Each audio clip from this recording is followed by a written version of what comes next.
Shalom, everybody. Welcome to this week's Journey Through Torah. This week, we're going to talk about Yitzchak.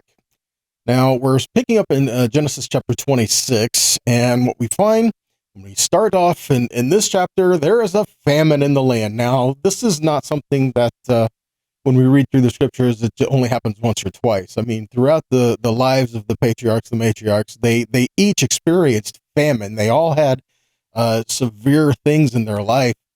But what are we going to focus on in this part of it?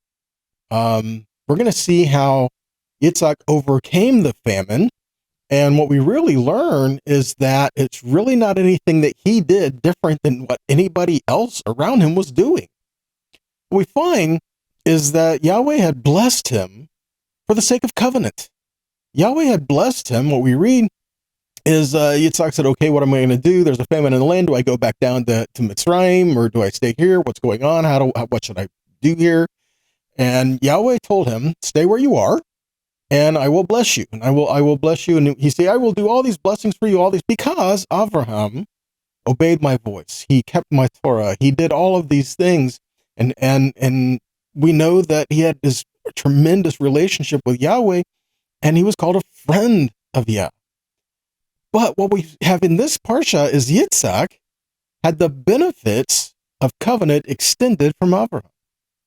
So what we learn is that when Yahweh blessed Avraham, he says, I'm going to bless you and your descendants and those that will be joined in with you. See, so remember he said, through you all the nations of the earth will be blessed, right?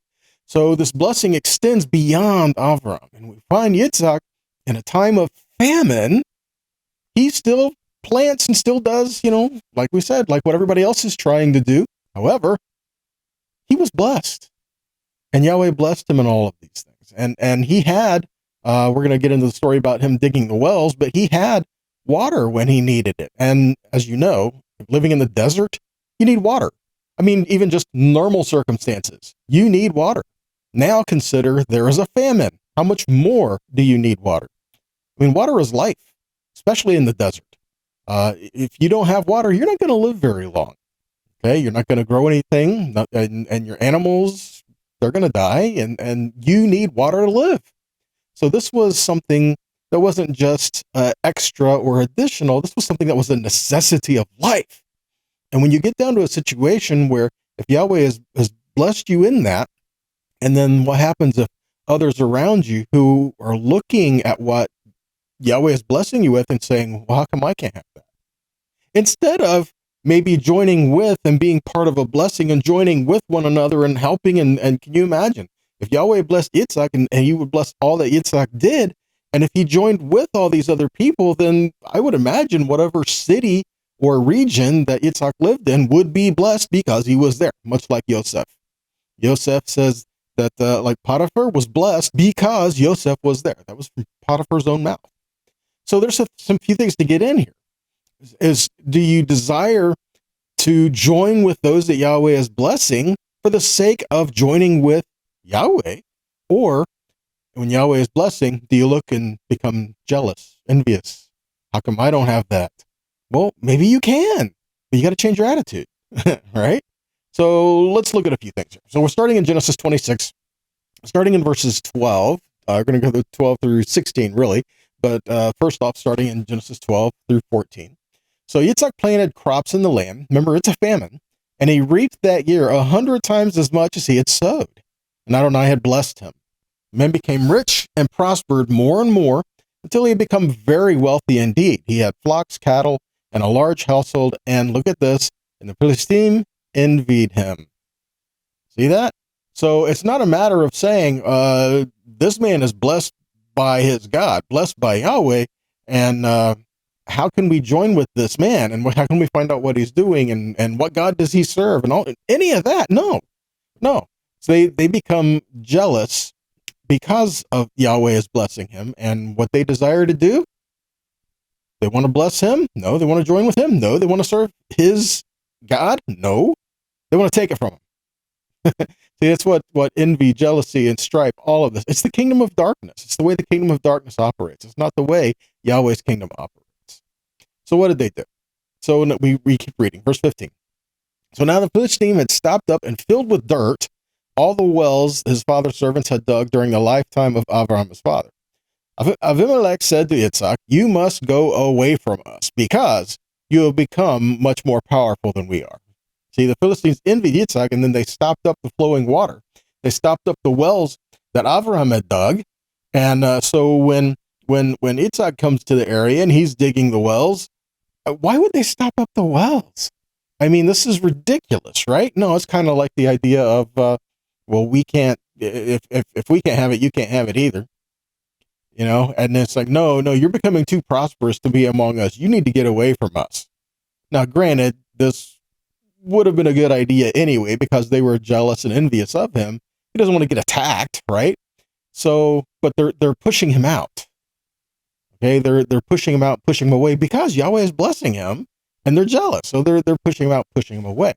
And then we find, as we read, that they stopped up the wells that Avraham had dug. Really? What? It's just the mindset doesn't make sense, but yet this is the way the kingdom of darkness operates. But there is a spiritual lesson we learn here. The word for well is be'er, or the root word of it really is ba'ar, which means to dig. Now, when you want to get a well, what do? You dig. You dig a little bit? No, you dig deep.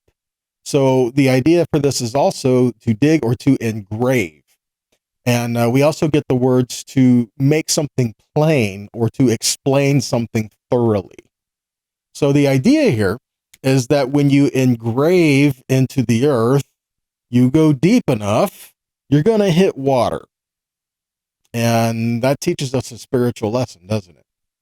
Because what are we made from? We're made from the clay of the earth, right? And so when Yahweh digs into us, he engraves his name into us. He's wanting to have that living water that he's putting within us to flow from us. But it happens by engraving or digging deep. I read this way as well, that he will take that heart of stone and give you back a heart of flesh. How does he do this? I believe by engraving his word in your heart. And that way he gives you back his heart. Your heart, but with his word. Therefore, his.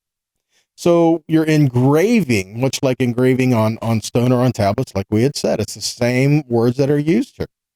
And what we learn is that you have an adversary who is trying to stop up the well constantly. He's trying to stop up the flow of the living water. He's trying to erase the engravings, if you will, to fill in the engravings to be undistinguishable. In other words, get rid of the word. Get rid of the word that Yahweh has planted within you, the word that he is engraving on your heart. He's trying to fill in those spaces, and it's like it's irrelevant. You don't need that, and whatever. No, we need to hear the voice of Yahweh, and we need to follow him and walk in his ways. Okay, we do that by hearing his word and walking in it. So what do we read? Let's keep going in verse 18. So Yitzchak dug again the wells of water that had been dug in the days of his father Avraham. The Philistines had stopped them up after Avraham's death, and he gave them the same names that his father had given him. So he digs these wells, and after these wells are dug, then problems happen. Problems come in, right? So he dug these wells, and his crops were blessed, and he has what he needs because Avraham made the way for him. See that again? We have a picture of someone who goes before you to help make a way for you. It's pioneering, right? But Yahweh has people go before us to make a way for us. He said he will send his comforter before you to make a way for you. All of this is biblically relevant, right? So he's digging these wells, and Yahweh is blessing him. And then the Philistines are saying, no, you can't be around here. You got to get out of here. Matter of fact, they start yelling. They kick him out of where they're at. And so he goes, in verse 20, we read, he goes to the herdsmen of Gerar. They quarreled with Yitzchak's herdsmen, saying the water is ours. So he called the name of the well Esek, because they contended with him. So this well is called Esek, which is strife or contention. Because they were quarreling with him regarding this well. So they're starting to move him all around. Okay. He digs a well. He gets water. No, that's ours. Really? We dug the well. But what did he do? Did he go to war over it? Actually, he didn't. He kept moving. Remember, Yahweh told him, you stay in this land and I will bless you. So he's moving around, but he's still staying where Yahweh said to stay. He says, you stay in this land. Don't go down to Mizraim. You stay in this land and I will bless you. So that's what he did. So he moved around, went to another spot. And so he finds quarreling and contention and strife. And actually, Esek also means a lawsuit, right? So they're bringing accusations and all these against him, which we see in the next well. Genesis 26:21. So they dug another well, and then they quarreled over that one also. So he called its name Sitnah. Sitnah is an interesting word because the root of the word Sitnah is from the word Satan, which means accuser. And if you don't catch the inflection of the word, yes, Satan, right? That's where that word comes from. Sitnah means accuser. And so now they're accusing him of what? Doing something false, no, that he dug the well. But they're saying, nope, that's our well. And so they're making false accusations against him about these things. And what does he do? Does he go up and does he say, now that's it? Them's fighting words, we're going to scrap, or no, this is my well and you know it. No, what did he do? He moved. He went on. Amazing, isn't it? To see how he was doing this. But Yahweh could have told him, stay put, stay exactly where you are and don't move from this spot. But that's not what he said. He said, don't go down to Mizraim, stay in this area, stay where you are, and I'll bless you. So he knew within himself, okay, I can go in and I can make war with these people in this area, or I can just move to the next spot, dig another well. Yahweh said he's going to bless me, so I'm going to get the water there, right? So he moves on. Now what happens? Verse 22. So he moved from there, and he dug another well, and they did not quarrel over it. So he called his name Rehoboth, saying, for now, Yahweh has made room for us, and we shall be fruitful in the land. I want to point out that he outlasted his critics, opponents, and accusers. He prevailed. And the word Rehoboth means wide open spaces or room enough. Okay, so now he's looking at wide open spaces, or now there is room enough for us. He went outside of where they said, no, you're too close, and get away. We don't want to see you. We don't have nothing to do with you. Go over there. Finally got to a spot where he said, okay, now there's room enough for us. But what happens next? Verse 23 through 33. I'm not going to read all that, but what happens in verses 23 through 33? Now his enemies, the ones who accused him and did all these things, now they appear for him, and now they're asking for his forgiveness and a blessing. So what does Yitzchak do? Turn him away and say, no, absolutely not. You kicked me out of my spot and you moved over here and you want something from me? You ain't going to get it, right? Is that what he did? No. What does he do? He made a feast and he restored covenant. That's unheard of, right? We wouldn't do that. That's exactly what he did. And this was at Beersheba, the well of the oath. So there he restored covenant and made an oath, and that testifying, this is my well. And it was agreed upon. And then they moved on, right? So we find Yitzchak reopened the wells that was dug by Avraham. What did he find when he was reopening the wells? Let's go back, verses 18 and 19. Yitzchak reopened the wells which he had dug during the lifetime of Avraham his father, the ones that the Philistine had stopped up.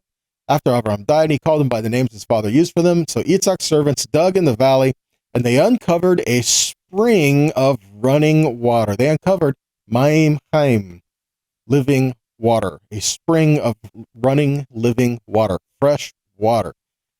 Wow. And this was what was needed, right? So there's some things we want to point out regarding living or fresh water.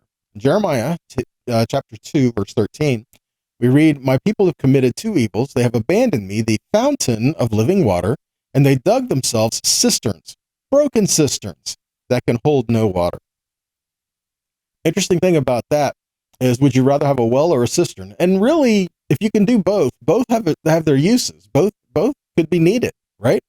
But a well gives you the fresh water, the running water, the living water, right? A cistern, you're not careful, it can leak or it can become stagnant if it does just sit there and hold the water. So there's a lot of care that's involved in that to make sure. And what Yahweh is saying is that they should be going for the living water. The people should be looking for the living water, which was him. But instead, they turned away from him and they moved to their cisterns. And their cisterns wouldn't even hold water. Hmm. In Jeremiah 17:13 says, the hope of Israel, Adonai, all who abandon you will be ashamed. Those who leave you will be inscribed in the dust because they have abandoned Adonai, the source of living water. Where it says hope of Israel, the word hope is tikva, right? Well, the word used here is mikvah. Mikvah Israel. So what is the mikvah? A mikvah is a gathered body of water that is used for immersion, used for baptism, used to make something clean, right? And so what we have here is a picture of Yahweh saying that the people moved away from him, the source of living water, that he was their mikvah. He was the one that cleanses them and restores them. And if you move away the water, now what you have left is it dries up and becomes dust. And so it says their names will be inscribed in the dust of those who turn their backs on him. In John 7:38, Yeshua says, whoever puts his trust in me, as the scripture says, rivers of living water will flow from his inmost being. Also in John 4, verses 10 and 11, it says that Yeshua said, if you knew God's gift, that is, who it is saying to you, give me a drink of water, then you would have asked him, and he would have given you living water. And she said to him, sir, you don't have a bucket, and the well is deep. Where do you get this living water? Who's the living water, right? We're looking to Yeshua. We're looking to the Comforter. We're looking to Yahweh giving us springs of life within us, right? Even in Revelation 7:17 says, for the Lamb at the center of the throne will shepherd them. He will lead them to springs of living water, and God will wipe away every tear from their eye. So again, we have a picture of living water being equated with restoration and life and good, right? And that's what Yeshua wants us to have. A living water, not just to wash over us, but flowing within us. And it's a picture of what he desires to do within us. So what we learn is that we have a responsibility to redig the wells that have been stopped up over time. People view things differently, but at our very core, we're the same. You know, the heart of man is sinful and wants to do their own thing their own way. But Yahweh is calling us to repent throughout all of that. So you're going to have people that are constantly going to be trying to stop the wells, so to speak, to fill in the wells, to stop the word of Yahweh from going forward. But you still have people proclaiming the word of Yahweh, walking the word of Yahweh, living the word of Yahweh, and these two are in opposition. What we need to do is we need to redig the wells, not going looking for other sources of water. Because what happens if you, okay, well, I know there's a stream over there, but I'm going to go try to find another source of water. That could be stagnant and diseased, but I don't want to make a way to try to go, work through this stuff over here to get that stream. I'd rather go find something else. Is that what we're supposed to do? No, we're supposed to go and search for the living water. Find the living water. Rediscover who Yahweh has called you to be. Even in a time of famine, hold on to the promise. Trust Yahweh and obey him. What happens if we do not redig the wells? If we don't redig the wells, we will not have clean, living water that we need. And if we don't have clean, living, running water, we're going to try to, ultimately, people will settle for whatever water they can get. Even if it's not clean, it's still water. They'll still take it. But what did that cause? See, are we looking for the water of life, or are we willing to have contaminated water? And that can do a couple things for us, especially in regards to who Yahweh has called you to be, in the sake of your identity. Your identity is who he created you to be. Washes off the ways of the world, the ways of this earth, right? The ways of the world, and washing that away and giving you a new life. Okay, so what can we learn about this? That is the living water of life with the new heart, with his word inscribed. That is your identity. That is the way he's created you to be. And for the sake of argument, let's just kind of define that word. Identity is a collective aspect of characteristics by which a thing is distinctly recognizable or known. The set of behavioral or personal characteristics by which an individual is recognizable as a member of a group. Look at this. The quality or condition of being the same as something else. Yahweh wants us to be like him, and he is the living water. He wants us to dwell in life and to walk in that, to be clean, to be restored, to walk with him in his ways, right? And if we're not willing to do that, then we can be contaminated sources of water. In other words, what does it mean to be contaminated? I'm going to say assimilated. That means we're going to go looking for water elsewhere. We're going to go look for the false, looking for the fake. If we're not turning to Yahweh for the source of living water, for the life, for the spiritual things that we need, then we'll start looking towards counterfeits. And then we will walk in the ways of the world and all these other things. We'll be assimilated. What does assimilated mean? Assimilated means to learn something that is fully understood and can be used to cause a person to become part of a different society or country, or to adopt the ways of another culture. And we're told throughout the scriptures not to do that. We're told in the scriptures not to learn the ways of the nations, but to walk with Yahweh and his ways, right? In Deuteronomy 18:9, it says that when you come into the land which the Lord your God is giving you, you shall not learn to follow the abominations of these nations. Deuteronomy 12:30 says, take heed to yourself that you are not ensnared to follow after them, or after they are destroyed from before you. And you do not inquire after their gods, saying, how did these nations serve their gods? I will also do likewise. And in Leviticus 18:26, he says, you shall therefore keep my statutes, my judgments, and shall not commit any of these abominations, either any of your own nation or a stranger who dwells among you. And in Jeremiah 10:2, we read, do not learn the ways of the Gentiles, or do not learn the ways of the nations. Do not be dismayed at the signs of the heaven, for the nations are dismayed at them. So here's the thing. We are told in the scripture that we are to learn and to study and to teach, right? But where is the focus of all of that? What are we focusing on? Are we trying to learn and study and teach the ways of Yahweh? Or are we trying to learn and study all the things of what we're not supposed to be? Well, guess what? If that's what you're doing, then your focus and your time, effort, and energy is all going to be focused on looking at what Yahweh tells us not to do. Why don't we change focus and learn what Yahweh is telling us to do, learn his ways, and pass that on? See, that's the positive thing. That's what Yahweh's trying to do in our midst. If we're looking at what he wants to do in our lives, it's going to be good. It's going to be glorious. It's going to be all that. But if all we're doing is spending all of our time focusing on all the things that we shouldn't be looking at, well, it is true what scripture says. That which you continually look at, you're going to become like that. What you continually put around yourself, that's what you're going to be like. So make it his word. Make it the things that he says, right?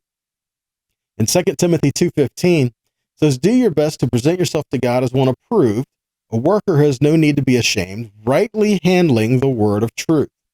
1 Thessalonians 4:11 and 12 says, also make it your goal to live quietly, mind your own business, and work with your own hands as we instructed you, so that you may win the respect of outsiders and have need of nothing.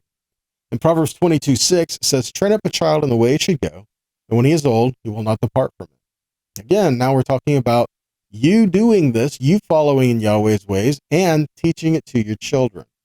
We live in a society where, it's always somebody else's job to raise your children. No, it's your job to raise your children. And yes, people can help and teach and do all of these things, but that's to reinforce what they're supposed to be doing at home. Okay? Learning your morals and values and religion, all of these things, these should be taught in the home and not like taught. It should be lived in the home. So it's something that's done continually, right? And it's something that the children can see that it's important to you. See? Ephesians 6:1-4 says, children, obey your parents in the Lord, for this is right. Honor your father and mother. It's the first commandment with the promise that it may go well with you and that you may live long in the land. Fathers, do not provoke your children to anger, but bring them up in the discipline and instruction of the Lord. So how are we supposed to do that? Well, scripture tells us how to do that. Deuteronomy 6, we see portion from the Shema in here, right? Deuteronomy 6, verses 1-9 says, this is the commandment, the statutes, and the rules that Yahweh your God commanded me to teach you, that you may do them in the land which you are going over to possess it. That you may fear Yahweh your God, you and your son and your son's son, by keeping all his statutes and his commandments which I command you all the days of your life, and that your days may be long. Hear therefore, O Israel, and be careful to do them, that it may go well with you, and that you may multiply greatly, as Yahweh, the God of your fathers, has promised you, in a land flowing with milk and honey. Then he goes on, Hear, O Israel, Yahweh our God, Yahweh is one. And you shall love Yahweh your God with all your heart, with all your soul, and all your might. Verse 6, and these words that I command you today shall be on your heart. See that? Engraved in your heart, shall be on your heart. You shall teach them diligently to your children, and you shall talk of them when you sit in your house, and when you walk by the way, and when you lie down, and when you arise. Verse 8, you shall bind them as a sign on your hand, and they shall be as frontlets between your eyes. And you shall write them on the doorposts of your house and on your gates. See that? You can't teach what you don't know. You can't give something you don't have. So Yahweh has called us to be in relationship with him, but he's also called us to learn his ways and to walk with him in them. And as we do that, we will be teaching our children.